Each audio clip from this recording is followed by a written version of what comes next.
Queensland Oaks this weekend. Michael Sharkey, welcome to the Spruikers. Is this one of your favourite races, Jake? No, not one of my favourites. Although it is often a good pointer for the Spring Riches, with some pretty good fillies winning this race in past years. Ethereal springs to mind Used immediately. to be a good guy to the Caulfield Cup. Yeah, that's right. Welcome, Michael. Oh, thank you for having me. Oh, it's my pleasure. It is one of my favourite races of this time of year. Okay. Let's put it that way. Added to the other five favourites that we had Correct. the last I just five love the Brisbane Winter Carnival. What can I say? Before we gibber out of hand, let's catch up with Nat at the news desk and find out all the news in racing in advance of the Queensland Oaks. Thanks, Jake. Bart Cummings' hopes of winning his first Queensland Oaks in 23 years has been dealt a blow, with early favourite Dariana drawing wide in Saturday's Group 1 race for 3-year-old fillies at Eagle Farm. Dariana will start from barrier 19, while the Peter Moody trained Fairy Oak must jump from gate 21. Doomben Rose's winner Mahita has shortened in the odds after drawing ideally in barrier 3, while Status Quo will start from 11. And that's all the latest Queensland Oaks news from me, boys. Back to you. Thanks, Nat. Well, if the Doomben Rose's run of Dariana is any indication, I think Bart's got a very good chance of winning his first Queensland Oaks in 23 years, Mick. I'll quickly run through the market, or the top few in the market, before you give us a bit of a insight into the race. Dariana's $3.75 on Betfair presently. Pretty good price for her when you compare to some of the other outlets today. Mahita $6.20, the Victorian filly Fairy Oak, another Victorian filly at $8. Status Quo $9.20, and Femina Fashion and Spira, the other two under double figures. Mick, are you favouring Bart's filly on top?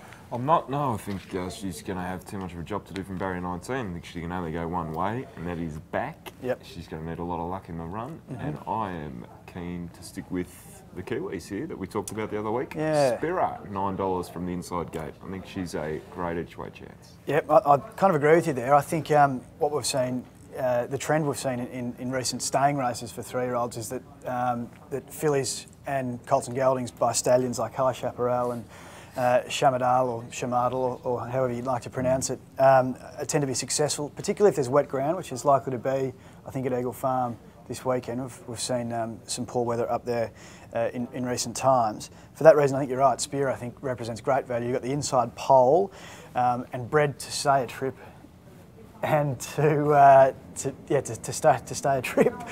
So many pole gags just flooded my mind. Just get your mind out of the gutter, Shark.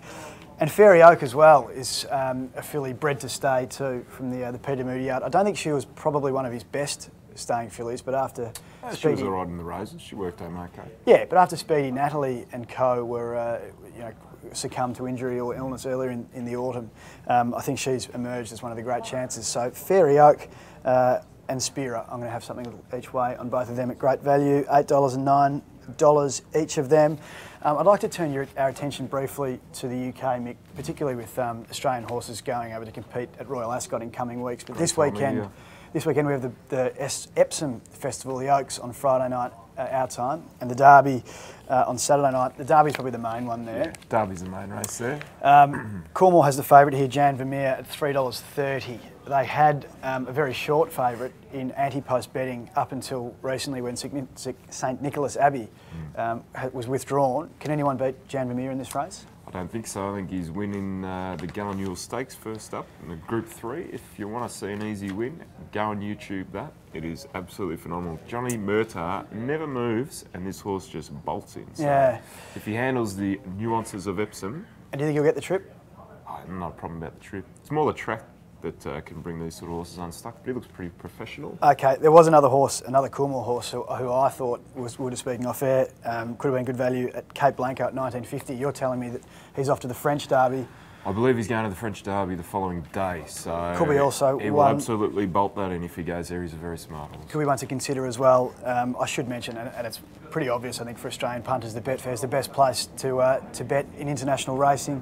Particularly with Ascot coming up. The Epsom Oaks as well. The top four in that market, you'll jump on a Betfair and have a look. I'd be laying all four of those fillies.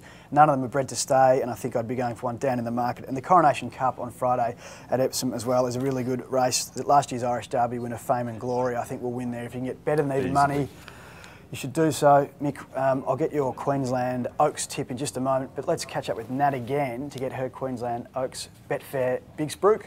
The Betfair. Well, boys, my Betfair big spruik this week is going to be Mahita in the Queensland Oaks. She's drawn well in barrier 3 and I think she's won 3 of her last 5 starts, including the Doomben Roses last month. I think she's pretty good value at around $6 and I think she'll definitely stay the distance. Thanks, Nat. I too think Mahita has a great chance, and look, I'd really like to see her win for her connections in Victoria. It's a really tough race though, Mick. Who do you like in the Queensland Oaks as your Betfair big spruik? Spira each way at around the $9, $10 mark. She's very, a great chance. Very good value for you there, punters. And obviously being a staying race, you might be able to collect a little more value than that in the run. I like Spira as well. I think she's bred to win this race. We're having something each way on her and on Fairy Oak, Peter Moody's filly. I'm going to be laying Dariana as well. I think she's just too short, given that a couple of others in this race have had her measure previously, and as you said before, she'll need luck. A long way back. In running. So all the very best for Spira, for you, Mick, and for Mahita, for Nat as well. Punters, all the best to you for everything you back and or lay this weekend, and we'll catch up with you again next week.